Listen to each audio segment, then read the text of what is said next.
భారతదేశంలో చాలా అగ్రనటుడు, అలాగే యువతకు చాలా ఇష్టమైనటువంటి వ్యక్తి, చాలా సంచలన పాత్రలు పోషించిన సైఫ్ అలీ ఖాన్ మీద స్వగృహంలో, అంటే స్వగృహం అంటే గృహం కాదు, మహా సౌధం, ఆ సౌధంలో ఆయన సొంత ఇంట్లోనే ఆయన మీద దుండగుడు దాడి చేయటము, కత్తిపోట్లకు గురై శస్త్రచికిత్స ఆపరేషన్లు చేయించుకోవాల్సిన పరిస్థితి రావడం చాలా ఆందోళన కలిగిస్తుంది దేశానికి. అందులో ముంబై అంటే డ్రీమ్ సిటీ ఆఫ్ ఇండియా. మొత్తం భారతదేశంలో ఎక్కడ ఇతర టాలీవుడ్ అని లేదా కోలీవుడ్ అని రకరకాలుగా బాలీవుడ్, బాంబే అనుకుంటే దాంట్లో అగ్రశ్రేణిలో ఉండే సైఫ్ అలీ ఖాన్ లాంటి నటుడు, ఆయన మీద హీరో, ఆయన భార్య ఏమో ఎవరంటే కరీనా కపూర్. ఒక్కొక్కరు సామాన్యులు కాదు. వాళ్ళ నాన్న ఎవరు? పటౌడి, భారత క్రికెట్ జట్టుకు చాలా కాలం కిందటే ఆయన కెప్టెన్గా పనిచేసినటువంటి ప్రసిద్ధ క్రీడాకారుడు. ఆయన పైగా రాజవంశస్థుడు. ఆయన తల్లి షర్మిలా ఠాగూర్, ఆమె కూడా జాతీయ స్థాయిలో అవార్డులు పొందినటువంటి సత్యజిత్ రే లాంటి మహాదర్శకుడి నుంచి వచ్చినటువంటి చాలా ఉజ్వలమైన తార ఆమె. భార్య కరీనా కపూర్ గురించి చెప్పాల్సిన అవసరమే లేదు.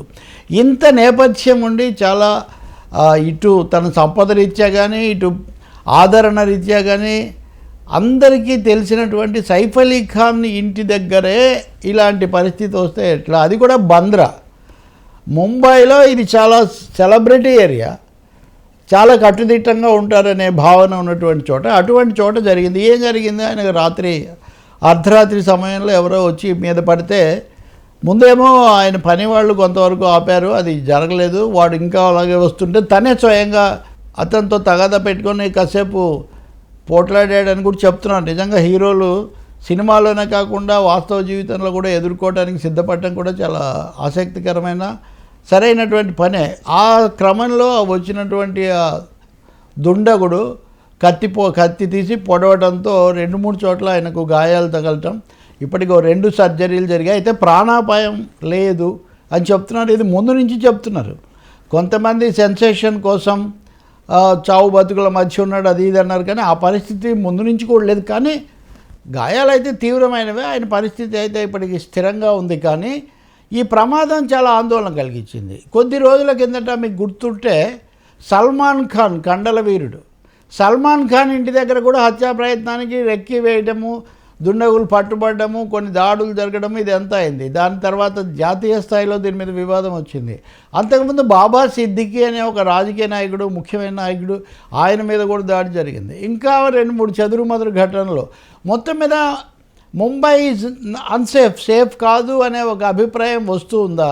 దీని మీద ముంబైలో కానీ మహారాష్ట్రలో కానీ సీనియర్ రాజకీయ నాయకులంతా, మాజీ ముఖ్యమంత్రి శివసేన నాయకుడు ఉద్ధవ్ ఠాక్రే, కాంగ్రెస్ నాయకులు అందరూ కూడా ఆందోళన వెలిబుచ్చుతున్నారు. మీరేమో చాలా గొప్ప దేశ భద్రత అది ఇది అని చెప్తుంటే, ఇంత ప్రముఖమైన వ్యక్తులు, వీళ్ళకి అసలు సొంత భద్రతే చాలా ఉంటుంది. అటువంటి సమయంలో ఇది ఎలా జరిగింది అనేటటువంటి ప్రశ్న వచ్చింది. ఎవరు దొంగతనానికి వచ్చారా? దొంగతనానికి వస్తే ఇంత భద్రత ఉన్న చోటుకి వస్తారా అంటే లేదు. సీసీ కెమెరాలు అవన్నీ చూస్తే ఎవరు బయట నుంచి వచ్చినట్టు అక్కడ కనిపించట్లేదు.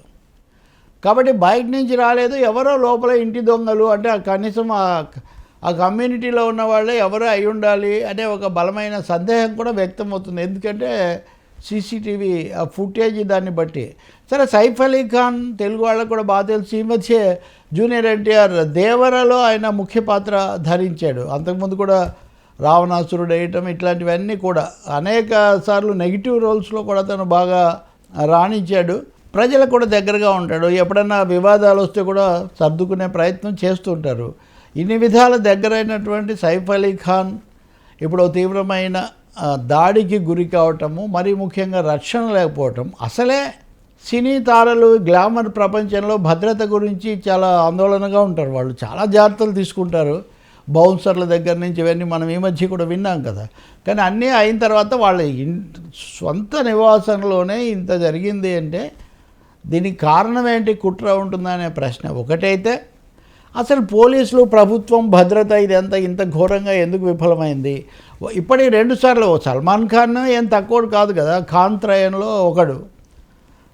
ఆయన మీద జరిగింది, వీళ్ళ మీద జరిగింది. 1-2 సందర్భాల్లో మహిళలకు సంబంధించి వచ్చాయి, లేకపోతే హెచ్చరికలు, బహిష్కరణలు, ఇట్లాంటివి చాలా జరుగుతున్నాయి. దీనికి ఇంకా ఏమైనా డైమెన్షన్స్ ఉన్నాయా? నిజంగా బందిపోట్లే వచ్చి, లేకపోతే బందిపోట్లు అంటే దొంగలు దోచుకోవడానికి వచ్చిన వాళ్ళు ఇంత తెగబడేటటువంటి పరిస్థితి ముంబైలో ఉందా, లేదా అంతర్గతంగానే ఏమైనా జరిగిందా? ఇవన్నీ కూడా చాలా ప్రశ్నలకు దారితీస్తున్నాయి. మరి ప్రభుత్వము ఇంకా సమగ్రంగా ఏమీ ప్రకటన చేయలేదు. విచారిస్తున్నారు, అందరినీ చుట్టుపక్కల వాళ్ళను, ఇంట్లో వాళ్ళను కూడా విచారిస్తున్నారు అని చెప్తున్నారు. వాళ్ళైతే మటుకు మా వాళ్ళు కాదనంటే ఏదో సూచనగా అంటున్నారు, కానీ మనం పూర్తి నిజాల కోసం ఎదురు చూడాలి. రెండవది, సైఫ్ తొందరగా కోలుకోవాలి, ఇలాంటివి మళ్ళీ జరగకుండా ప్రభుత్వాలు జాగ్రత్త తీసుకోవాలని అని కూడా మనం ఆశించాలి. రాష్ట్ర ప్రభుత్వం మటుకు గత ప్రభుత్వం మీద లేకపోతే ప్రతిపక్ష పాలన మీద అనేక దాడులు లేకపోతే అనేక సార్లు ధ్వజమెత్తేటటువంటి ముఖ్యమంత్రి దేవేంద్ర ఫడ్నవీస్ కానీ, అనేక కేసులు పెట్టే ముంబై పోలీస్ కానీ ఈ సమయంలో మరి అప్రమత్తంగా ఎందుకు లేరు? దీనికి వాళ్ళు ఎలాంటి సంజాయిషి లేకపోతే ఎలాంటి వివరణ ఇస్తారో మనం చూడాలి. ఆయన తొందరగా కోలుకోవాలని కోరుకుందాం.